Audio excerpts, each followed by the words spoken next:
రెండవ దిన వృత్తాంతముల గ్రంథము 17వ అధ్యాయము మొదటి నుండి దేవుని యొక్క వాక్యాన్ని చదువుదాం.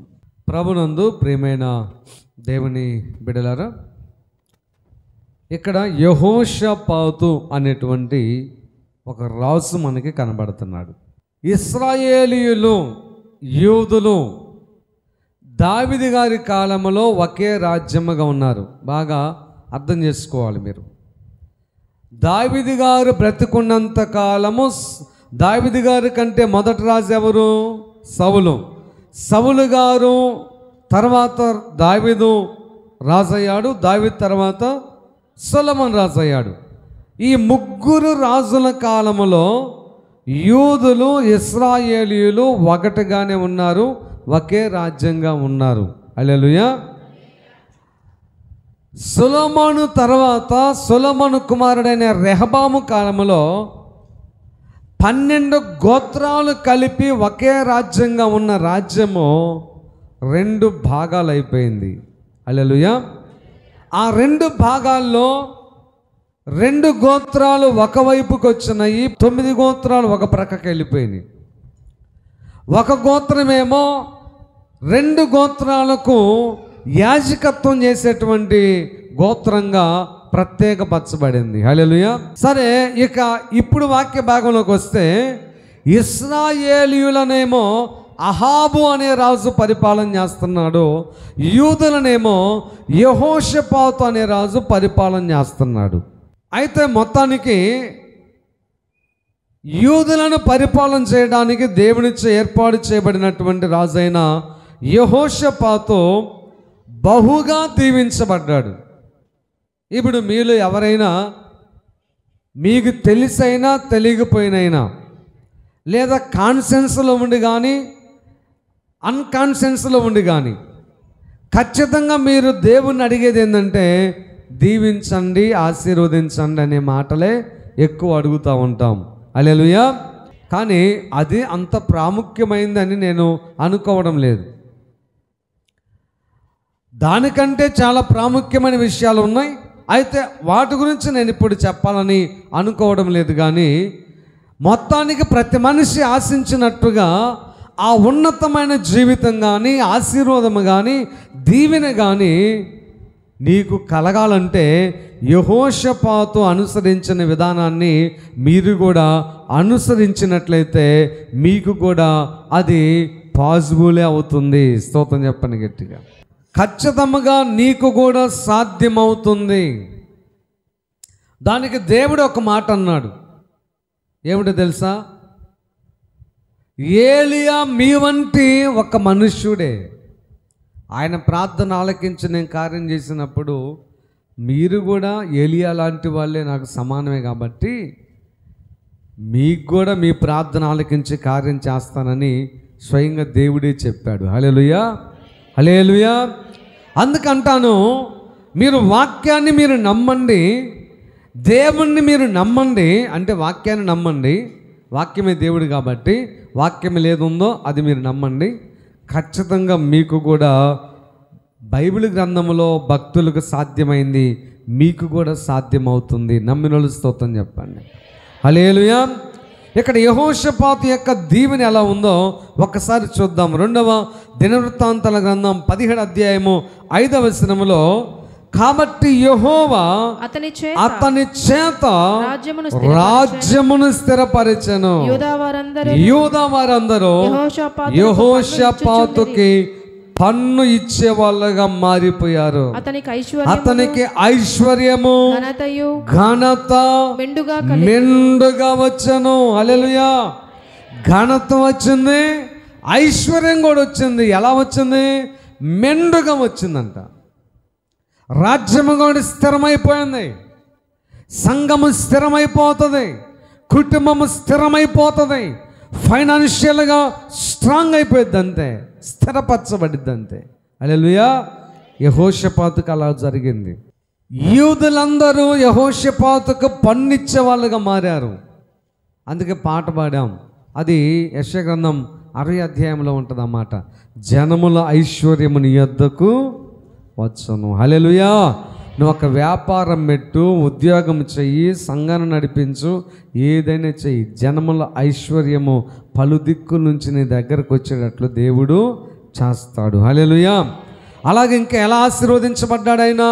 10వ వచనాన్ని ఒకసారి చదవండి. 10వ వచనం. యూదా దేశము చుట్టుముండు దేశముల రాజ్యములన్నిటి మీదకి యెహోవా భయము వచ్చినందున యెహోషాపాతుతో యుద్ధము చేయకుండి. నీ జోలి కూడా రాకుండా శత్రువుల ముక్కుకి మూతికి ఆయన ఏం చేస్తాడు చెప్పండి? గల్లమేస్తాడు. నీ యొక్క అభివృద్ధిని ఆపకుండా, నీ ఆశీర్వాదాన్ని ఆపకుండా అడ్డుబండలను దేవుడు తొలగించేస్తాడంతే. హల్లెలూయా. ఎవరి ద్వారా నీకు చికాకో ఆ వ్యక్తులను దూరం చేస్తాడు. ఎవరి ద్వారా నీ బిజినెస్కి ఆటంకమో ఆ వ్యక్తులను దూరం చేస్తాడు. ఎవరైతే నీకు మనశ్శాంతి లేక, నెమ్మది లేక నువ్వు ఏడవడానికి కారణమవుతున్నావో వాళ్ళు నీ లైఫ్లో లేకుండా చేస్తాడు దేవుడు. హల్లెలూయా. యెహోషాపాతుకి అదే జరిగింది. అలాగే 12వ వచనం చదవండి. యెహోషాపాతు అంతకంతకు గొప్పవాడై యూదా దేశమునందు కోటలను సామగ్రిని నిలువ చేయు పట్టణములను కట్టించెను. యూదా దేశపు పట్టణములలో అతనికి బహు ధనము సమకూర్చబడెను. స్తోత్రం చెప్పండి గట్టిగా. అదండి పన్ను ఇచ్చేటట్లు చేశాడు, పైన ఆశీర్వాదం, జనముల ఐశ్వర్యం వచ్చేటట్లు చేశాడు, ఆశీర్వాదానికి అడ్డుబండలను తొలగించాడు.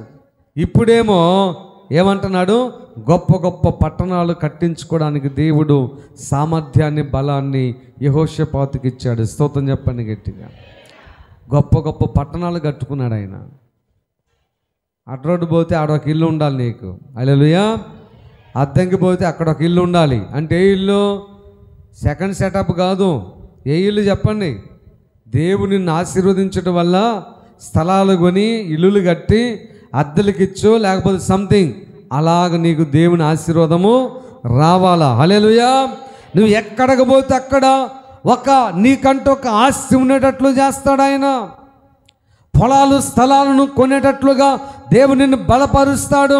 యెహోషాపాతుకు అలాంటి ఆశీర్వాదం వచ్చింది. హల్లెలూయా. 18వ అధ్యాయం 1వ వచనం కూడా చదవండి.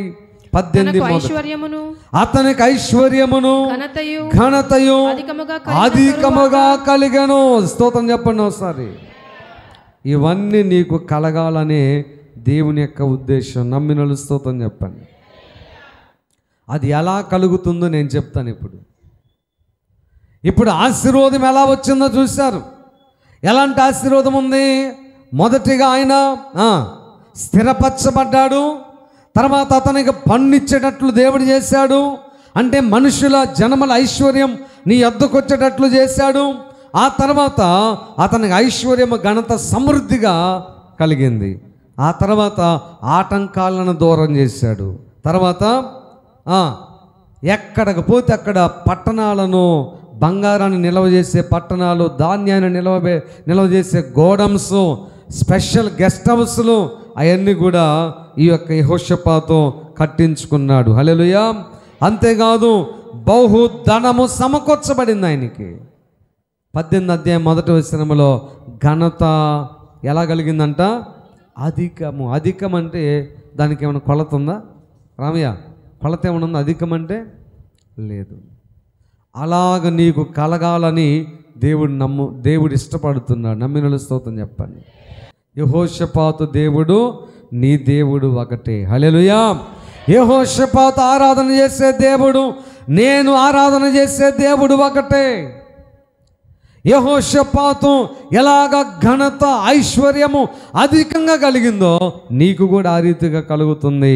అందుకని ఒక్క మాట నేను చదివించి ఎందుకు అలాగ ఆయన అలా దీవించబడ్డాడో కొన్ని కారణాలు నేను చెప్తాను. వాటిని మీరు పాటించండి. మీ జీవితాల్లో యెహోషాపాతు వలె ఖచ్చితంగా దీవించబడతాడు. 0% కూడా డౌట్ పడాల్సిన పని లేదు. హల్లెలూయా. సరే, పరిశుద్ధ గ్రంథంలో ఒకసారి మనము యోహాను సువార్త 15వ అధ్యాయంలో 5వ వచనంలో ఒక మాట వ్రాయబడి ఉంది. ఒక్కసారి అటు రండి. ద్రాక్షవల్లిని నేను, కొంచెం 7 చదువురా. నా యందు మీరును, ఆ, మీ యందు నా మాటలను ఆ, నిలిచియుండిన ఎడల ఆ. మీకు ఏది ఇష్టమో అడుగుడి, అడుగుడి. అది మీకు అనుగ్రహింపబడును. ఓకే. మీరు బహుగా ఫలించుట వలన అది నా తండ్రి ఇప్పటికే మహిమపరచబడు. అండర్లైన్ చేసుకుంటే వెరీ గుడ్. అండర్లైన్ చేసుకోకపోతే పెన్ను తీసుకొని అది అండర్లైన్ చేసుకోండి. రోజుకి ఒకసారి దాన్ని మీరు మనసులో తలుచుకోండి. హల్లెలూయా. ఏంటి ఆ మాట చెప్పండి? మీరు బహుగా ఫలించుట వలన ఆ, నా తండ్రి మహిమపరచబడును. అది మీరు పేదవాళ్ళగా చింపి నెత్తేసుకొని, అరిగిపోయిన చెప్పులు వేసుకొని, చినిపోయిన బట్టలు వేసుకొని, కారే ఇంట్లో ఉంటూ ఆ తర్వాత ఇంకేంటి చెప్పండి, డొక్కు సైకిల్ ఒకటి వేసుకొని తిరిగితే మీ నాన్నకేమో సంతోషమా? Very good. మా కొడుకు దేవుడి దేవాళ్ళు చినిపోయిన చొక్కా వేసుకున్నాడు, చినిపోయిన ప్యాంట్ వేసుకున్నాడు, అరిగిపోయిన చెప్పులు వేసుకున్నాడు, కారు ఇంట్లో ఉన్నాడు, ఇలాగనే ఉండుగాక అంటాడు మీ నాన్న అలా అంటాడా? హల్లెలూయా.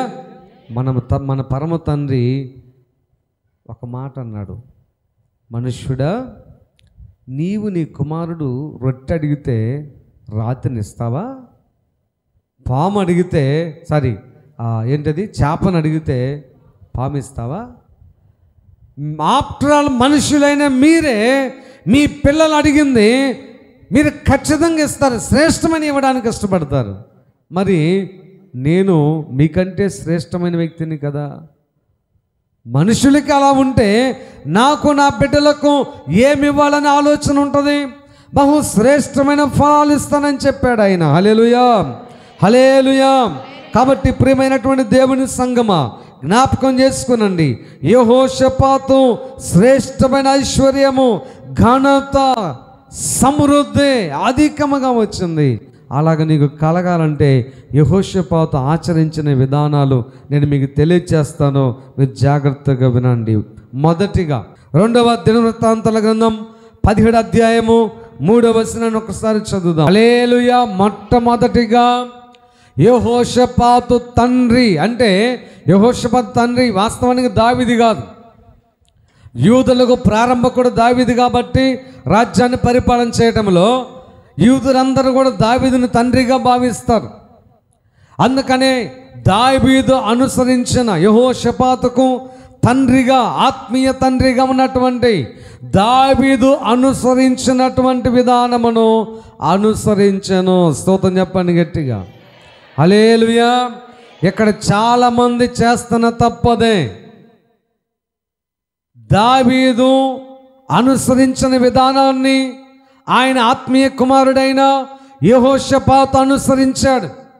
ఇంకొక రీతిగా చెప్తాను చూడండి, యెహోషాపాతు వాళ్ళ ఆత్మీయ తండ్రి అయిన దావీదు అనుసరించిన భక్తి మార్గాన్ని అనుసరించను. స్తోత్రం చెప్పండి గట్టిగా.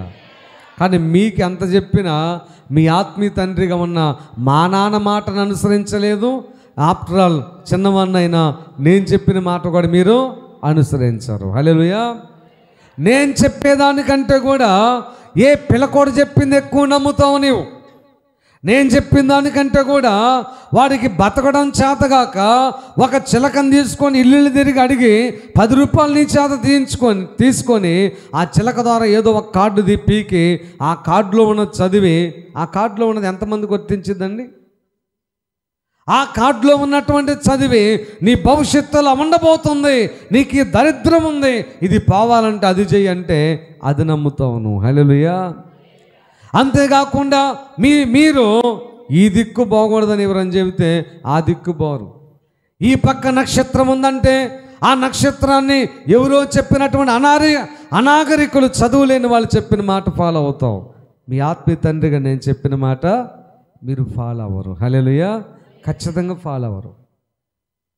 నిజంగా మీరు ఫాలో అయ్యే వాళ్ళైతే, నిజంగా ఒక క్రమశిక్షణ, ఒక క్రమబద్ధమైన భక్తి జీవితం చేయాలని ఆశ మీలో ఉంటే నేను ఏది చెప్తానో అది మీరు చేస్తారు. నేను ఎక్కడ ప్రార్థన పెడతానో అక్కడికి వస్తారు. నేను చెప్పే విధానాన్ని మీరు అనుసరిస్తారు. స్తోత్రం చెప్పండి. ఈ మధ్యలో నాకంటే గొప్పోడైనా నాకంటే తక్కువడైనా మీకు అర్థమయ్యే రీతి చెప్తున్నా, ఏ ఇతర తండ్రి మాటలు మీరు ఆలకించరు. హల్లెలూయా. ఏ ఇతర తండ్రి అంటే అర్థమైంది?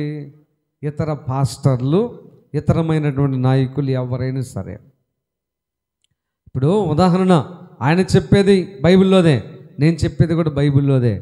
నీవు కూడా ఒక తండ్రివే, నేను కూడా ఒక తండ్రినే. నా బిడ్డల విషయమై నా ప్లానింగ్ నాకు ఉంటుంది, నా బిడ్డల విషయమై నా యొక్క శ్రద్ధ నాకు ఉంటుంది, నా బిడ్డల యొక్క మైండ్ సెట్ నాకు తెలుసు, నా బిడ్డలను ఎలాగ నడిపించాలో నాకు తెలుసు. నా బిడ్డకు ఇంకొక బిడ్డ తండ్రి వచ్చి సలహా ఇచ్చాడు అనుకో, అది ఇంజనీర్ చదువురా మంచిది అంటాడు ఆయన వచ్చి. తండ్రిగా నాకేముంది, డాక్టర్ చదువురా నాకుంది. ఆయన ఫాలో అయితే వాడు భవిష్యత్తు పాడైద్ది.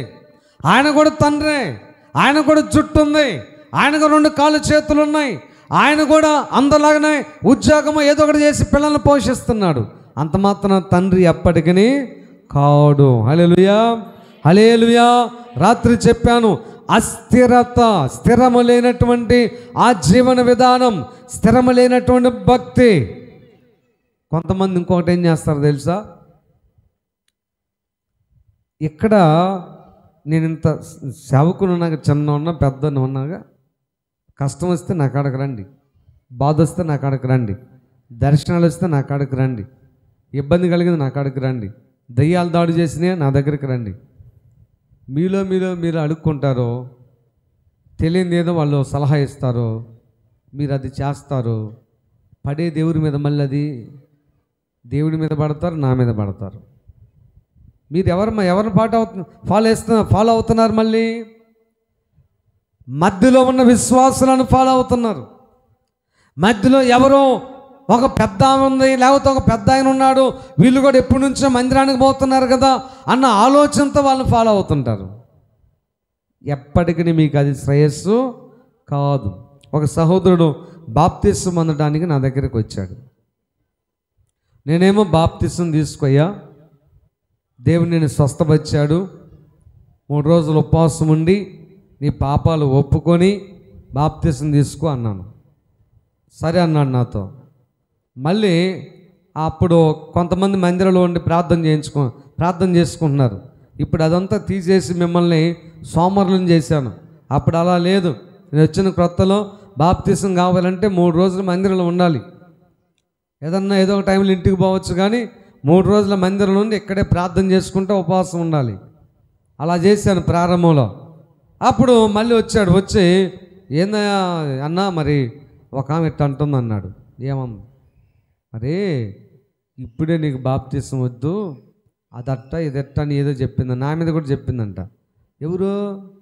మన సంఘంలోమే, మన సంఘంలో సీనియర్ విశ్వాసం. ఏ విశ్వాసం అమ్మా చెప్పండి, లాగండి, ఎంతవరకు లాగుతారు? సీనియర్ విశ్వాసం అందంట. బాప్తిసం ఇవ్వాలంటే పెద్దోడై ఉండాలి, చిన్నోడి చేత నువ్వు తీసుకోవద్దు అందంట. ఇంకా అబ్బాయి వచ్చి ఇటుగీకని చేస్తున్నాడు. నువ్వు పేకొద్దు గీకొద్దు ఏం చేయొద్దయ్యా, నీ మనసులో ఏదో నాకు చెప్పన్నాను. పెద్దోళ్ళ చేత తీసుకోవాలంట, నువ్వు చిన్న పాస్టర్ గారు కదా, అందుకని మన మందిరానికి వచ్చే ఫలానావిడే చెప్పిందని. మీకు ఒక సంఘం తెలుసా? శత్రువులు ఎక్కడ ఉంటారు చెప్పండి అమ్మా, ఎక్కడుంటారు చెప్పండి? అది పరిస్థితి. ఏ తండ్రి అయినా బిడ్డలు నాశనం అయిపోవాలని కోరుకుంటారా? నేను తండ్రిగా మీ నాశనాన్ని కోరుకొని బాప్తిసం ఇస్తే నాశనం అయిపోతారు, అట్టా నీళ్ళ కుటుంబం పాడైద్ది, ఆ ఉద్దేశంతో ఇస్తుంటానా? అలా ఇస్తానమ్మా? నాకు పాసిబుల్ అయితే, నాకు అర్హత ఉంటే, ఆ నియమాలు నా దగ్గర ఉంటే, నాకు దేవుడు చెప్తే అప్పుడు నేను చేస్తాను. ఎలా పడితే అలాగే నేను ఇవ్వను కదా. హల్లెలూయా.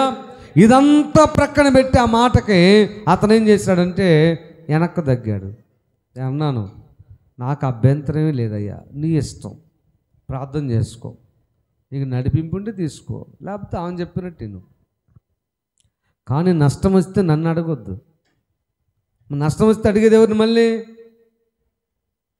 ఫాలో అయ్యేదేమో బ్యాముణ్ణి, ఫాలో అయ్యేదేమో వెంబడించేదేమో ఏ చిలక ప్రశ్నో లేకపోతే చేయి చూసేవాడినో దిక్కులు చెప్పేవాడిని ఫాలో అవుతాం. ఫాలో అయ్యేదేమో ఏ పాస్టర్ గారినో, ఆ దారిని పోయే పాస్టర్ గారు ఒక ఆయన, గృహాలు దర్శించే పాస్టర్ గారు ఒక ఆయన, వారం వారం వచ్చే పాస్టర్ ఒక ఆయన, కానుకల కోసం వచ్చే పాస్టర్ గారు ఒక ఆయన, మందిరాలు నిర్మించుకోవడానికి సంతకాలు చేసుకొని డబ్బులు తీసుకోవడానికి వచ్చే పాస్టర్ ఒక ఆయన, లేదా రకరకాల పాస్టర్లతో మీకు కనెక్షన్లు ఉంటుంటాయి. టీవీలో పాస్టర్ ఒక ఆయన, సెల్లో పాస్టర్ గారు ఒక ఆయన. మొన్న కామె ఎవరింతలా పెట్టి తెచ్చింది, ఆ పెట్టి మీద నాకు తెచ్చింది కానుక, దాని మీద పేరు ఇంకొకటి ఉంది. అమ్మ ఏంది ఆయన పేరు ఉన్నది నాకాడ తెచ్చావు? అదే డబ్బా నేను మీకు ఇస్తే మీరేమంటారని చెప్పండి. ఇంత డబ్బా ఇచ్చాడు ఆయన ప్రతి ఒక్కరికి, ఈ డబ్బాలో ఏంటి తీసుకురండి అని. నేను కూడా అలాగే మీకు డబ్బాలు ఇస్తే ఈ పాటికి నన్ను డబ్బా డబ్బా డబ్బా అని చెప్పి సాటింపు వేసేవాళ్ళే. హల్లెలూయా. ఖచ్చితంగా క్యాన్వాస్ చేసేవాళ్ళే. ఫలానా పాస్టర్ గారు డబ్బు కోసం డబ్బాలు ఇచ్చాడు, ఈయన డబ్బు మనిషి, డబ్బా డబ్బా అని కొడుతుంటారు మీరు.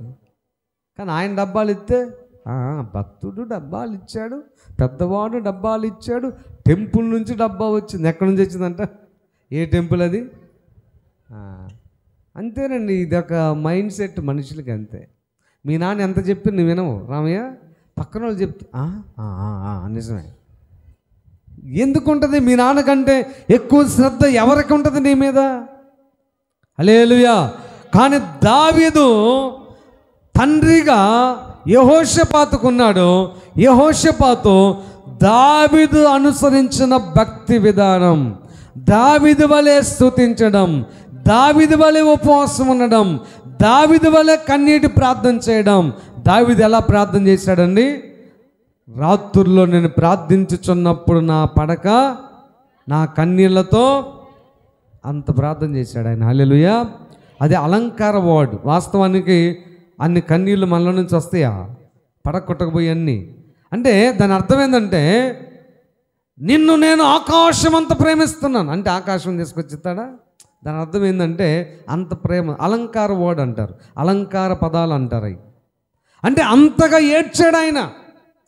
పడక కూడా అంటే ఆయన కన్నీటికి వర్ణించడానికి ఒక అనువైన పదాన్ని తీసుకొచ్చి ఆయన అన్నాడు, నా కన్నీరు ఎంతగా కాచి ప్రార్థించేవానంటే నా పడక గోడ కొట్టుకుని పోయి అంతగా. స్తోత్రం చెప్పండి.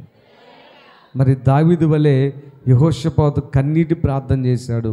నువ్వు చేసావా? నీ ప్రార్థన పొడి ప్రార్థన ఎప్పుడు? నీ ప్రార్థన మాటల ఒల్లింపు ప్రార్థన, నీ ప్రార్థన పదాల ఒల్లింపు ప్రార్థన, నీ ప్రార్థన దేవుణ్ణి స్తుతించే ప్రార్థనగా మాత్రమే ఉంటుంది, కానీ పశ్చాత్తాపడే ప్రార్థనగా లేదు.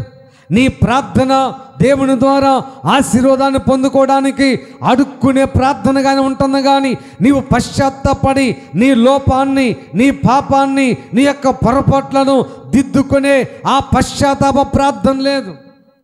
దావీదు గారు ప్రార్థన అలా ఉంది. హల్లెలూయా. తన ప్రజల కోసమై ప్రార్థన, తన కుటుంబం కొరకై ప్రార్థన, తన పాపం కొరకై ప్రార్థన, తన రాజ్యం కొరకై ప్రార్థన, వాళ్ళందరి కోసం కూడా రాత్రుల్లో ప్రార్థన చేసేవాడంట దావీదు గారు. హల్లెలూయా. ఈ విధానం అంతా కూడా ఎవరు అనుసరించే వాళ్ళు చెప్పాలి? ఎవరు అనుసరించారు? యెహోషాపాతు. కాబట్టి యెహోషాపాతు అంతగా దీవించబడటానికి, శత్రువుల నోళ్ళు మూయించబడేటట్లుగా ఆయనకు ఘనత అధికముగా, ధనము అధికముగా కలగడానికి, రాజ్యము స్థిరపరచబడటానికి మొదటి మూల కారణము ఆత్మీయ తండ్రి అయిన చెప్పాలి ఆది. హల్లెలూయా. మీరు అలాగ ట్రై చేయండి. నేను చెప్తానున్నాను, నేను ఏ రీతిగా ఏదైతే నేను అనుసరిస్తున్నానో అది నాకు మేలే చేస్తుంది కాబట్టి దాన్ని మీరు అనుసరించండి. నాకు చేసిన మేలు మీకెందుకు దేవుడు చేయడు అని ఇప్పటికి ఎన్నోసార్లు చెప్పాను. హల్లెలూయా. మీరు అది అనుసరించండి. రెండవ మాట నేను మీకు చెప్తాను. పరిశుద్ధ గ్రంథంలో అక్కడే 2వ దినవృత్తాంతాల గ్రంథం 17వ అధ్యాయము 4వ వచనంలోనే ఇంకొక పదం ఉంది, చదవమ్మా. బయలుదేవతను ఆశ్రయింపక తన తండ్రి దేవుణ్ణి ఆశ్రయించుచు హల్లెలూయా. ఇశ్రాయేలు వారి చర్యలను వెంబడింపక విగ్రహ సంబంధమైన వాటిని ఆచరించక యెహోవాను ఆశ్రయించను. హల్లెలూయా. ఎవరిని ఆశ్రయించను? కష్టం వస్తే ఎవరిని ఆశ్రయించను? మా చెప్పాలి. ఆశ్రయించుట అనగా నమ్ముట, ఆశ్రయించుట అనగా అడుగుట, ఆశ్రయించుట అనగా వెళ్ళి అయ్యా నాకు ఈ కష్టం వచ్చింది, నిన్ను తప్ప నేను వేరే ఎవరిని అడగను, నా పరిస్థితి విషయమై, నా బిడ్డలు ఎందుకు ఇలా ఉన్నారు, నా భార్య ఎందుకు ఇలా ఉంది, నా భర్త ఎందుకు ఇలా ఉన్నాడు, నాకెందుకు అప్పులైనవి, నాకెందుకు ఈ కష్టం వచ్చింది, నేనెందుకు ఈ పరిస్థితిలో ఉన్నాను అని యెహోవాను మాత్రమే అనుసరించేటువంటి వాడు యెహోషాపాతు. హల్లెలూయా, హల్లెలూయా. ఇందాక చెప్పానే, ఎవరిని అనుసరించేవాడు కాదు, ఆశ్రయించేవాడు కాదు. అంటే ప్రభు సన్నిధిలో మోకరించి అడిగేవాడు, ప్రభా ఇంక నేనేమన్నా చేయాలా చెప్పండి, సంఘం అభివృద్ధి అవ్వాలంటే ఇంక నేనేమన్నా చేయాల్సింది ఉందా, నేను ఈ యొక్క పరిస్థితుల నుంచి బయటపడాలంటే ఇంకేమన్నా చేయాల్సింది ఉందా, యుద్ధానికి పోతున్నాను, యుద్ధంలో జయం పొందాలంటే నేను మీ మాట ప్రకారంగా పోతాను, పొమ్మంటారా వద్దంటారా? ప్రతి విషయంలో, చేయాల్సిన పని విషయంలో, కష్టాల విషయంలో, బాధల విషయంలో, బిడ్డల విషయంలో, ఏ విషయమైనా యెహోవానే ఆశ్రయించేవాడు కానీ బయలుదేవత దగ్గరికి వెళ్ళి ఆశ్రయించేవాడు కాదు. స్తోత్రం చెప్పండి. ఇల్లు కట్టుకుంటున్నావా?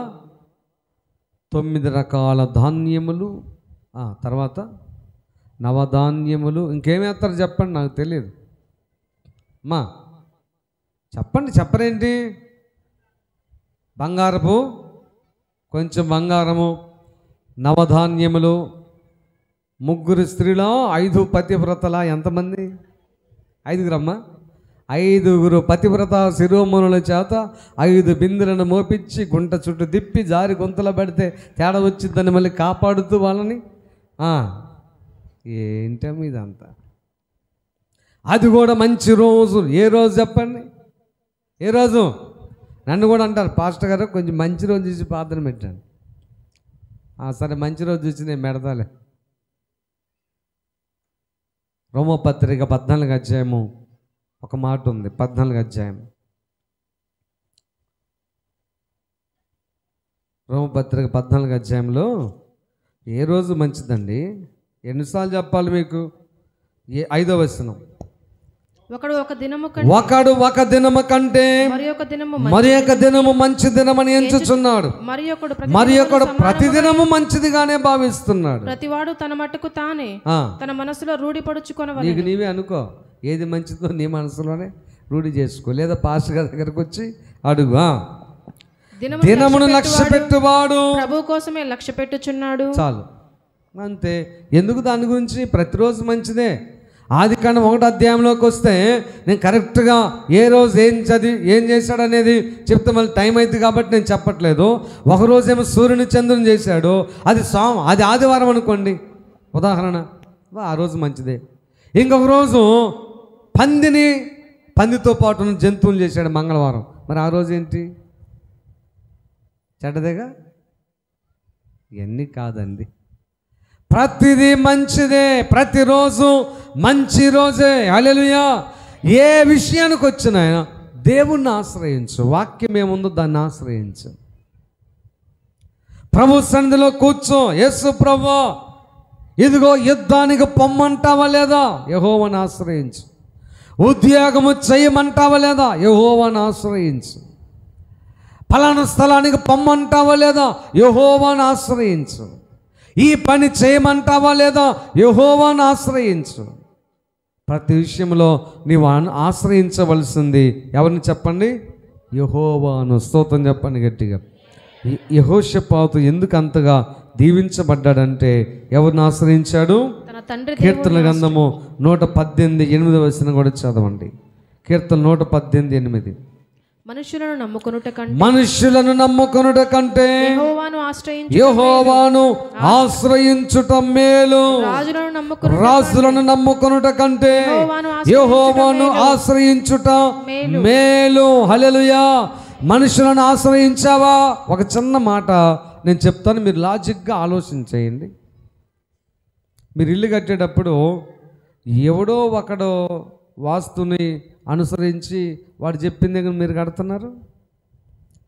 మళ్ళీ ఇంకొకడు వచ్చి ఆ కిటికీ ఇటు ఉంది, ఆ కిటికీ ఆ పక్క ఉంది, ఇది పొడుగైంది, ఇది తక్కువైంది, ఇటు మూల పెరిగింది, ఈ గది ఇటు ఉండకూడదంటే మరి ఈ వాస్తు ఏమైనట్టు? ముందు చెప్పింది కూడా వాస్తే కదా. మరి తర్వాత చెప్పిన వాస్తువాడు అప్పుడప్పుడే నక్షత్రాలను చీల్చుకొని ఆకాశంలో నుంచి ఊడిని ఇంటి ముందేమని వాలాడా? మరి వాడు కూడా అదేగా. ఏం లేదు, అంతా అవాస్తవం అయింది. హల్లెలూయా, హల్లెలూయా, హల్లెలూయా.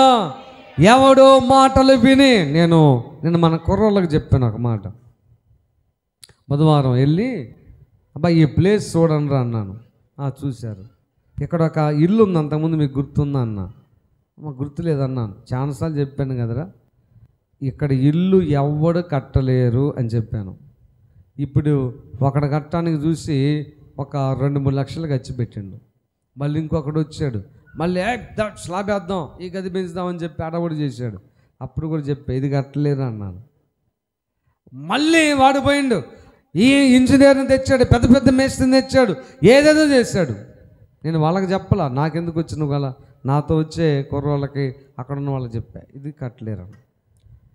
మొత్తం పడేసి గోడలతో పాటు వీక్కొని ఇటుక బిల్లగా లేకుండా చేసి తీసిపోయారు. అక్కడ ఏమి లేదు అక్కడ. మరి వాడు వాస్తు ప్రకారం కట్టాడు కదా. మళ్ళీ నేను అన్నాను, నాకు అమ్మితే ఇది ఇల్లు నేను పూర్తి చేస్తాను. హల్లెలూయా.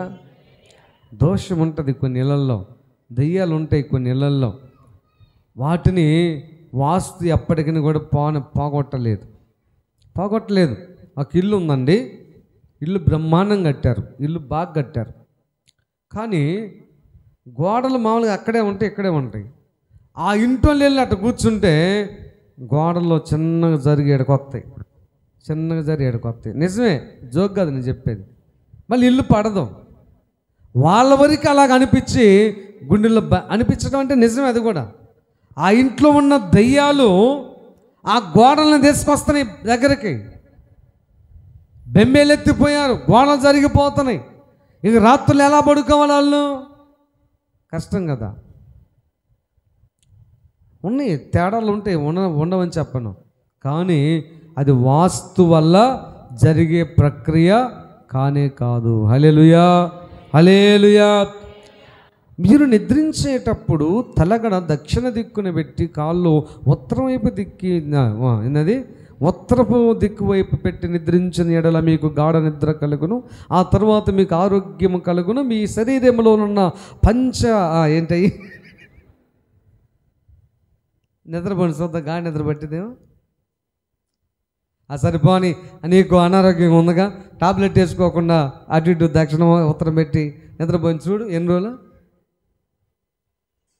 ఒకళ్ళ మాట విన్న తర్వాత లోపల మీకు తెలియకుండానే ఒకలాంటి శాంతన చేకూరింది. శాంతన అంటే మీకు ఎలా చెప్పాలి, తాత్కాలిక ఉపశమన కలిగిన భ్రమ అంతే, అది నిజం కాదు. ఆ తర్వాత కొద్ది రోజులు చూసినాక ఫస్ట్లో బాగానే ఉంది, ఏంది తేడాగా ఉంది, అప్పుడు కడుపు నొప్పి తగ్గినట్టే ఉంది, నడుము నొప్పి పోయినట్టే ఉందంట.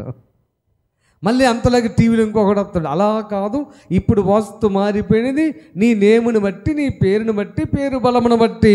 ఆ తర్వాత మీరు తూర్పు వైపు ఏమో తలగడబెట్టి అంటారు. ఈయన పెద్ద ఆయన అనుకుంటా. ఏమీ లేదటు. నేను యేసు నామమున చెప్తున్నాను, ఏ దిక్కు తలగడ పెట్టకూడదు ఆ దిక్కు తలగడ పెట్టి ఎన్ని రోజులు పడుకోమంటే అన్ని రోజులు మీ ఇంట్లోనే పడుకుంటాను. మాకు వచ్చే నష్టం ఏదో చూసి దాన్ని బట్టి యేసు ప్రభు దేవుడు కాదని మీరు నమ్మండి. హల్లెలూయా. అంతే. నేనే ఉదాహరణ చెప్తున్నాను, యేసు నామమున సవాలుకరంగా చెప్తున్నాను. నేను వాస్తుకు వ్యతిరేకముగా వాళ్ళు చెప్పే తప్పని సిద్ధాంతాలకి, మనుషులను పాడు చేసే వాటికి సవాలుకరంగా చెప్తున్నాను. నేను ఏ దిక్కు మంచిది కాదో ఆ దిక్కు నేను పడుకుంటా. నష్టం జరగమని చూద్దాం. మీరు యెహోవాను మాత్రమే ఆశ్రయించండి. జరిగిన దానికి ఎవరెవరిని వెళ్ళి ఆశ్రయించమాక. స్తోత్రం చెప్పండి గట్టిగా. హల్లెలూయా. దయ్యాలకు తెలియదని నేను చెప్పను, దయ్యాలకు తెలుసు. నీ భవిష్యత్తు తెలుసు దయ్యాలకి, నీ యొక్క పరిస్థితి దయ్యాలకు తెలుసు, నీ కలగబోయే నష్టం కూడా దయ్యాలకు తెలుసు. ఆ దయ్యాల మనిషిలోకి వచ్చడం వల్ల ఆ దయ్యాల యొక్క సిద్ధాంతాన్ని బట్టి మీకు చెప్తారు. కొంతవరకు అది వాస్తవంగానే మీకు అనిపించవచ్చు, కానీ పూర్తిగా మీకు నివారణ మార్గం అయితే కాదు. హల్లెలూయా. దాన్ని మీరు అనుసరించినప్పుడు ఏమైందంటే, ఆశ్రయించినప్పుడు ఏమైందంటే, ఆ దయ్యాలు మీ ఇంటిలోకి వస్తాయి. దయ్యాలు వస్తాయి. గుమ్మడికాయ ఎందుకు కడతా చెప్పండి ఒకటి అమ్మా. మరి నేను రేపు ఇల్లు కడతాను, భయపడబాక. రేపని కాదు, ఎప్పుడో ఫ్యూచర్లో 50కో 70కో 80కో కట్టాలి కదా, తప్పదుగా. మేము గుమ్మడికాయ కట్టను, నాకేమైనా అయిద్దని చూద్దాం. సరే పోనీ మీరు ఎవరైనా కొత్తగా ఇల్లు కట్టుకోండి, నేను హామీ తీసుకుంటాను, గుమ్మడికాయ కట్టబాకండి. అయినాక మీకు వచ్చే నష్టం నేను బాధ్యత వహిస్తా. పోనీ ఇప్పుడు మందిరం కడుతున్నాగా గుమ్మడికాయ ఏమైనా కడదామంటారా? ఎదురు లేనిపోయి మంచిది వాస్తు మందిరానికి. గుమ్మడికాయ నమ్ముతున్నావు కానీ సృష్టికర్తను నమ్మట్లేదు నువ్వు. హల్లెలూయా. ఆఫ్టర్ ఆల్ గుమ్మడికాయ 4 ముక్కలు కోసి కూర వండుకుంటే హల్వా అయిపోయింది చక్కగా. అదంతా వాస్తవం. యెహోవాను ఆశ్రయించడము నీకు మేలు. హల్లెలూయా. అందుకనే ప్రతి విషయంలో యెహోషాపాతు యెహోవాను ఆశ్రయించడము అలవాటు చేసుకున్నారు. కనుకే యెహోషాపాతు వాళ్ళ పితరుల కంటే ఎక్కువగా దీవించబడ్డాడు. అలాగే అక్కడే 2వ దినవృత్తాంతాల గ్రంథం 17వ అధ్యాయము 4వ వచనములో మరొక మాట వ్రాయబడి ఉంది. ఆ మాట చూడండి. ఇశ్రాయేలు వారి చర్యలను వెంబడింపక, ఇశ్రాయేలు వారి చర్యలను వెంబడింపక, ఆయన ఆజ్ఞలను యెహోవా ఆజ్ఞలను అనుసరించి పాటించెను. స్తోత్రం చెప్పండి ఒకసారి. హల్లెలూయా. ఇశ్రాయేలు వారి చర్యలు అంటే పితరుల చర్యలు. మాకిది అనాదిగా వస్తున్న ఆచారం. ఆచారం గీచారం ఆచారం పక్కన పెట్టండి. అవన్నీ గాచారంగా మారుతాయి. మళ్ళీ ఈ ఆచారాలు పాటిస్తే గాచారం చుట్టుకుంటుంది మీకు. ఈ గాచారాలు వద్దు మీకు. ఇశ్రాయేలు వారి యొక్క చర్యలను అనే పితరుల ఆచారాలు వాళ్ళు పాటించలేదు. పాటించలా. మా అమ్మ చనిపోయింది, ఆమె తలగడ కాడ అంత నూనె అంత కొబ్బరి నూనె ఏంటది దాని పేరేనమ్మా, ఏమన్నా వెలిగించానా? ఆ దీపం ఆల్రెడీ పోయింది. ఎడిపోయింది ఈ దీపం? దేనికి వచ్చేప్పుడు ఆరిపోయింది. జీవితకాలం ఉంటుంది ఈ దీపం. చనిపోయిన ఆమె తలగడ దగ్గర దీపం పెట్టవలెను. ఒక మాట చెప్పనా? ఎందుకు దీపం పెట్టమని చెప్పారంటే, ఆ రోజుల్లో కరెంటు లేదు.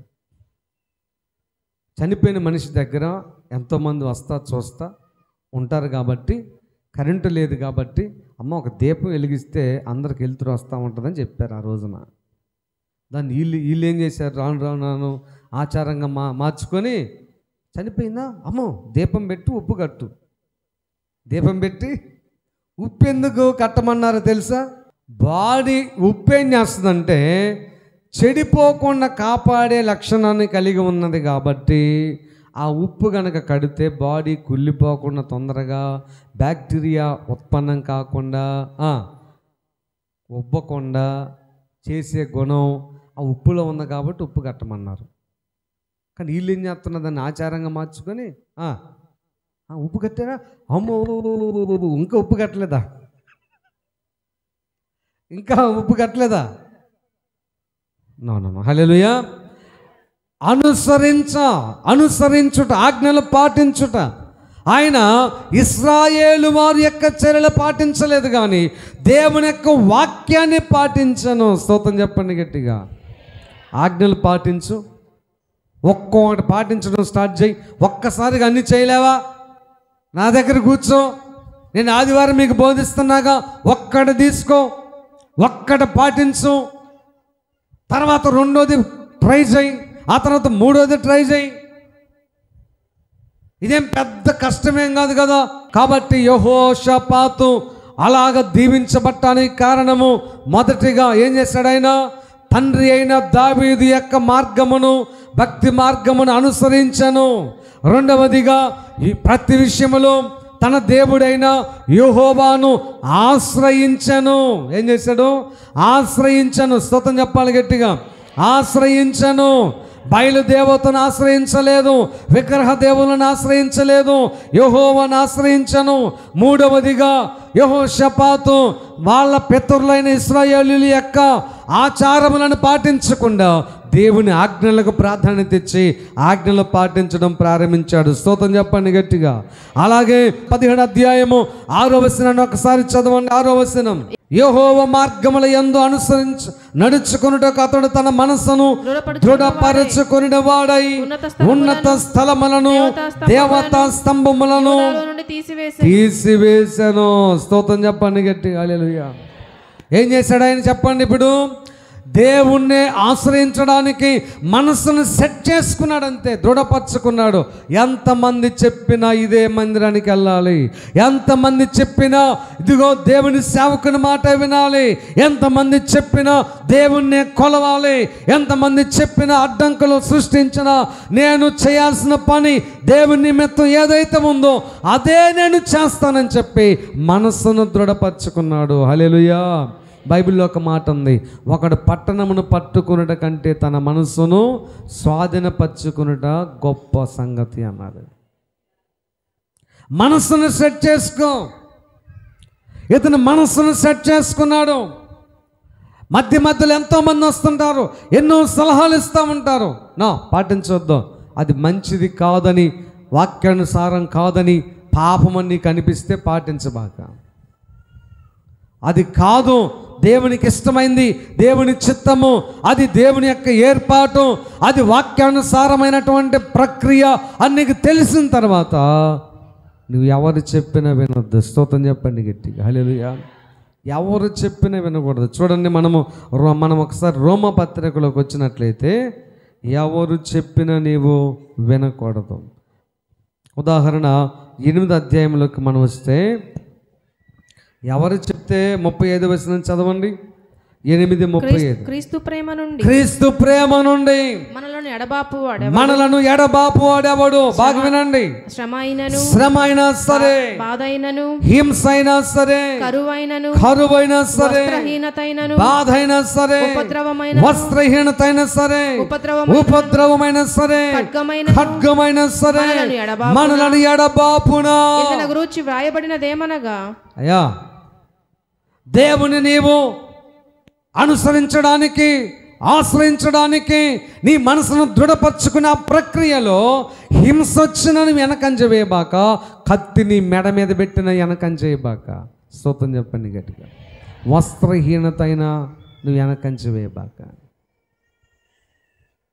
ఇద్దరు స్నేహితులు, ముగ్గురు స్టార్ట్ అయ్యారులే, ముగ్గురు స్నేహితులు సేవ చేద్దామని తీర్మానం తీసుకున్నారు. ఆ ముగ్గురు సేవ ప్రారంభించారు. ఇప్పుడు కొంతన్న పలకరించే వాళ్ళు ఉన్నారు. పూర్వం రోజుల్లో భోజనం, రైస్ అవన్నీ లేవు కాబట్టి తినమని కానీ, తాగమని కానీ, పడుకోమని కానీ, ఎలాంటిది ఆశ్రయం ఇవ్వడం కానీ ఉండేది కాదు. వాళ్ళు ఒక రిక్షా తీసుకున్నారు. ఆ రిక్షా మీదే ఒక గొట్టం మైక్ సెట్ పెట్టుకున్నారు. ఆ రిక్షాతోనే ఒకళ్ళు ఇద్దరు కూర్చుంటారు, ఒకళ్ళు తొక్కుతూ ఉంటారు, ఒకళ్ళ తర్వాత ఒకళ్ళు మార్చుకోవడం జరుగుతూ ఉంది. పగలంతా సేవ చేస్తారు, నైట్ పూట ఎక్కడైనా ప్రార్థన పెడతారు, ఎవరైనా అన్నం పెడితే తింటారు, లేకపోతే ఖాళీ కడుపులతోనే ఆ బోరింగ్ దగ్గర మంచినీళ్ళు తాగి, బావిల దగ్గర మంచినీళ్ళు తాగి, ఆ చెట్టుకున్నటువంటి కాయల బావిలో ఏదో ఒకటి దొరికితే తినేసి వెళ్ళిపోయి పక్కనే చెరువులు కానీ, లేకపోతే సముద్రాలు కానీ, కాలువలు కానీ ఉంటే బట్టలు ఉతుక్కొని అవి ఆరిందాక, ఒక జాతే బట్టలు ఆరిందాక ఉండి ఆ టవల బోల చుట్టుకొని, లేకపోతే అలాగే ఉండి, పచ్చిగా చెప్పాలంటే అలాగే ఉండి, వస్త్రహీనులుగానే ఉండి ఇసుకలో కూర్చొని అవి ఆరిన తర్వాత వేసుకొని సేవ స్టార్ట్ చేశారు ముగ్గురు వ్యక్తులు. స్తోత్రం చెప్పండి గట్టిగా.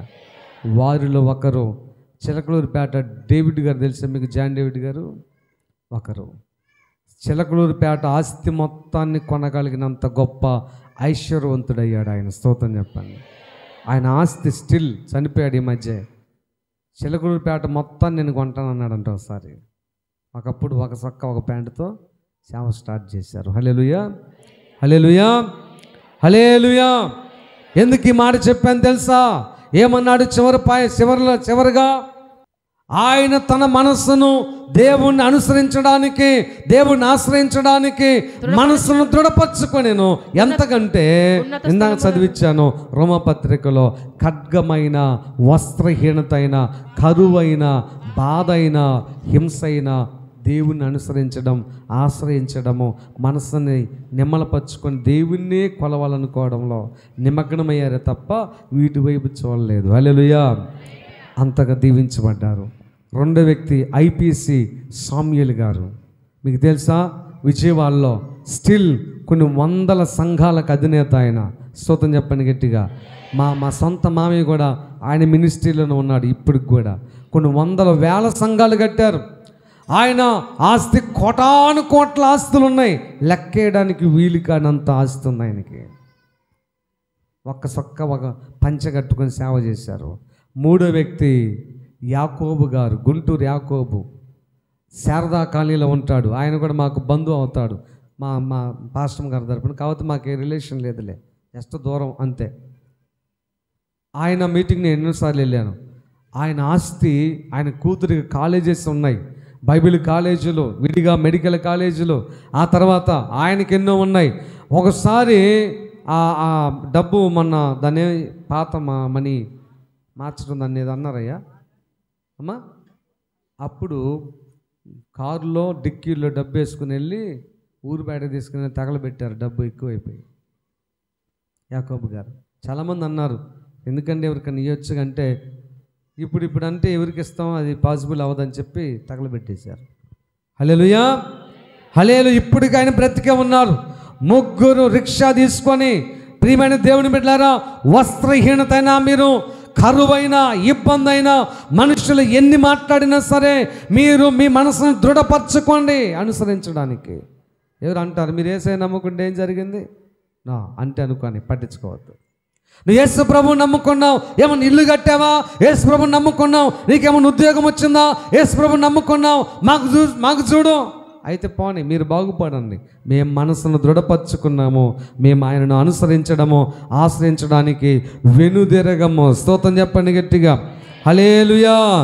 నీ మనసును దృఢపరచుకో యెహోషాపాతు వలె. రోమపత్రికలో ఇంక కొంచెం క్రింద చదువుదాం. 14వ అధ్యాయం క్రింద. అమ్మా, పొందుచున్నాము. రైట్, ఆ మాటలు రా.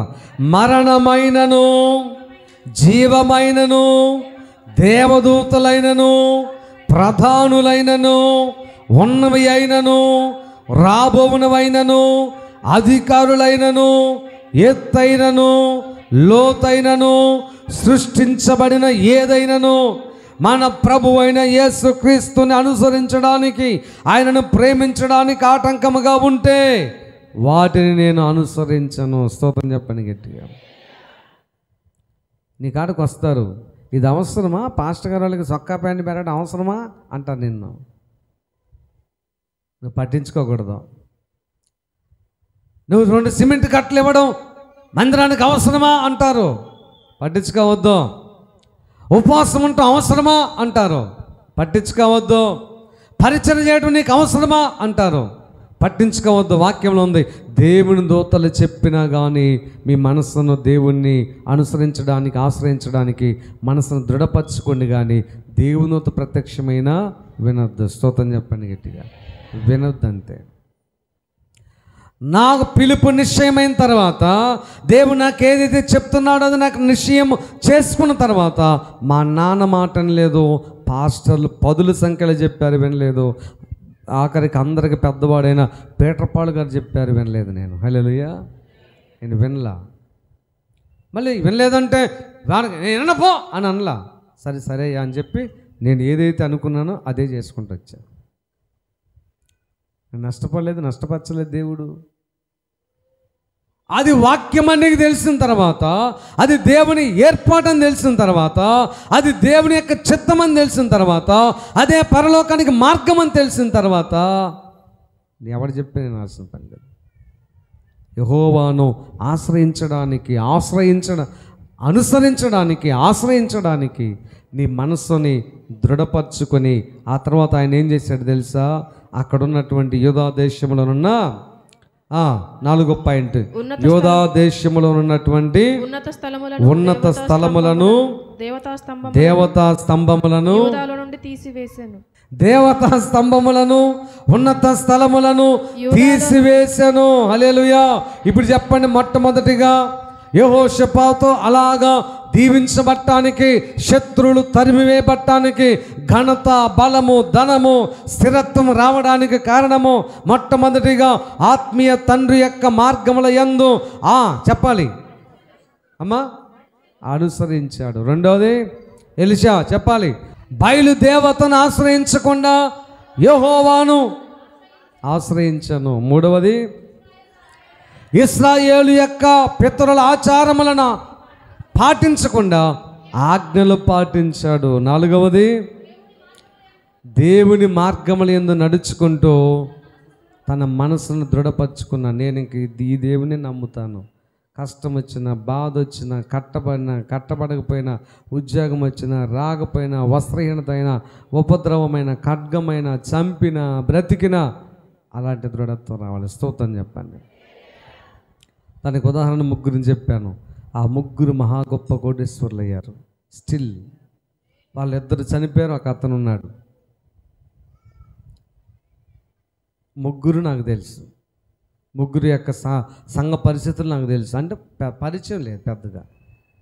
కలిసి వేదికలు పంచుకున్నాం, కలిసి వాళ్ళ పిల్లలు వాళ్ళు సేవలో పాల్గొన్నాం తప్ప పరిచయాలు లేవు. ఒక చిన్న మాట చెప్తాను, నేను చాలాసార్లు చెప్పాను, మళ్ళీ చెప్తాను. ఒక ఆమె చెట్టు మీద నుంచి పడింది, చింతకాయలు కొట్టడానికి ఎక్కిందంట పాపం. చెట్టు మీద నుంచి పడింది, కింద ఒక అంత పుల్ల గుచ్చకపోయింది, చెప్పరాని స్థలంలో గుచ్చకపోయింది. ఎక్కడ పోయినా అది ఎట్టా ఆపరేషన్ చేయాలమ్మా, ఎట్టా కూసుగుడ్డని ఇన్ని హాస్పిటల్ పోయినా సరే వాళ్ళు ఇది ఎట్లా వీలు పట్టలేదు అంటున్నారు. ఆమెకు తెలిసినటువంటి ఇంకొక మనిషి హెచ్ఐవి ఉందంట. ఆవిడ హెచ్ఐవి చచ్చిపోతానని డాక్టర్లు చెప్పారు. ఇద్దరు ఎట్టా పరిచయం అయ్యారు. ఇద్దరు మందిరానికి వెళ్ళారు. మందిరానికి వెళ్ళిన తర్వాత ఇద్దరు ప్రార్థన చేసుకుంటా ఉన్నారు. ప్రార్థన అయినాక ఆ పక్కన హెచ్ఐవి ఆవిడ అందంట, చూద్దాం యేసుప్రభు గొప్పోడు అని అన్నారు. అమ్మాయే యేసుప్రభు నమ్ముకుంటే మంచిదని అన్నారు. అందుకే ప్రభు దగ్గరికి వచ్చాను. తగ్గితే తగ్గింది, తగ్గకపోతే మంచి మందులు వాడి మంచి తిని ఆ తర్వాత ఇంకేంటి అవసరమైతే రక్తం మార్చుకొని ఏదో చేద్దాంలే, మరి ఏం చేద్దాం అంటే పూర్తిగా మనసును దృఢపరచుకోవాలా. రెండో అమ్మాయి ఏందంట, బతికించిన, చంపినా, వచ్చినా, రాకపోయినా, పొల్ల ఊడినా, ఓడకపోయినా, ఏం జరిగినా నా మనసును దేవుని అందే దృఢపరచుకుంటాను. నేను ఇంకొక దేవుడిని ఆశ్రయించను. నీలాగా నేను మసీదుల దగ్గరికి నీలాగా అక్కడ గొప్ప దేవుడు, ఇక్కడ ఆ దేవుడు, ఆ పూజ, ఇది నేనేం చేయను. చెట్టు కాడికి రాను అందంట. కొద్ది రోజులు చూసి ఆ హెచ్ఐవి నుంచి పూర్తిగా ఉపశమనం కలగపోయేసరికి మందులు వాడుకుంటూనే చెప్పిన దగ్గరకల్లా పోతుందంట ఆమె. అక్కడ దర్గాలో మహిమ ఉందంటే ఆడికి, ఇక్కడ పుట్టలో మహిమ ఉందంటే అక్కడికి, అక్కడ అజ్జెత్తే మంచిది అన్నీ చేస్తుంది. కొద్ది రోజులు చచ్చిపోయింది. కానీ మందిరాన్ని వదిలిపెట్టకుండా మనసును దృఢపరచుకొని దేవుణ్ణి ఆశ్రయిస్తూ ఉంది. హల్లెలూయా. ఏం జరిగిందో తెలుసా? మందిరంలో పడుకొని నిద్రపోతుందంట. ఒక రోజున ప్రార్థన చేసుకొని తెల్లారి పొద్దున్న చూసేళ్ళకి కింద పడిందంట పుల్ల ఊడి. దేవుడు చేస్తాడు ఆ కార్యం. హల్లెలూయా. దేవుడు చేస్తాడు. నీ మనసును దృఢపరచుకో. హల్లెలూయా. నీ మనసును దృఢపరచుకొని కింద అన్నాడు, దేవతా స్తంభములను, విగ్రహ స్తంభములను తీసి పడేసాయి. కొంతమంది రహస్యంగా పూజ చేస్తుంటారు. అమ్మా నా మీద కోప్పడొద్దు, మీలో ఉన్న ఒక తలనొప్పి ఏంటంటే, మొన్నే నాకు ఒక తలనొప్పి వచ్చింది. నేను సర్వసాధారణంగా వాక్యం చెప్తాను, మీ గురించే ఎవరో చెప్పారని నేను చెప్పను. ఆ అమ్మాయి ఎవరు అనుకుందంట, ఆ వాక్యం అదే చెప్పాడు, చెడ్డ స్నేహితులను అనుసరించాడు అన్నాడు, కాబట్టి నా గురించే చెప్పాడు అన్నయ్య, ఎవరో చెప్పారు నా గురించి అని చెప్పి ఆ పిల్ల బాధ పెట్టుకుంది. అట్లేం ఉండదు. మీ గురించి మాకెందుకు చెప్తారు? గుర్తుపెట్టుకోండి, మీ కమ్మలకైనా, మీ మెడలోనైనా, మీ చెవులకైనా, రహస్యంగా మీ ఇంట్లో ఏ రూపంలోనైనా ఏ దేవుని ఫోటో ఉండకూడదు. ఎట్లా కూడా ఉండకూడదు. ఏదో ఒక రీతిగా నీకు ఎఫెక్ట్ పెట్టింది. ఖచ్చితంగా చెప్తున్నాను, అది మీకోసం చెప్తున్నాను, అది మీ ఇష్టం, నాకు వచ్చిన నష్టమే లేదు. యెహోషాపాతులాగా దీవించబడాలా? విగ్రహ స్తంభములను, దేవత విగ్రహాలను తీసిపడేసాయి. హల్లెలూయా, తీసేసాయి. చిన్నపిల్లలైతే పట్టీలు పెట్టండి, వాళ్ళ సంతోషం కొద్ది కాలం. పెళ్ళిన కొత్తలో ఉన్నారా, కొద్ది కాలం పట్టీలు ఉంచండి, తీసేయండి, అవి మనవి కాదు. బైబిల్లో అన్నాడు, సీయోను కుమార్తెల కాళ్ళకు గజ్జెలు కట్టుకొని గల్లు గల్లుమని తిరుగుతూ నాకు కోపం పుట్టించిన అన్నాడు దేవుడు. హల్లెలూయా. అది దేవునికి ఇష్టం లేదు, అది దాన్ని తీసేయండి, తీసేసి కానుక సంచలేయండి. ఏంటి అలా ఉన్నా? నిజమే నేను చెప్తుంది.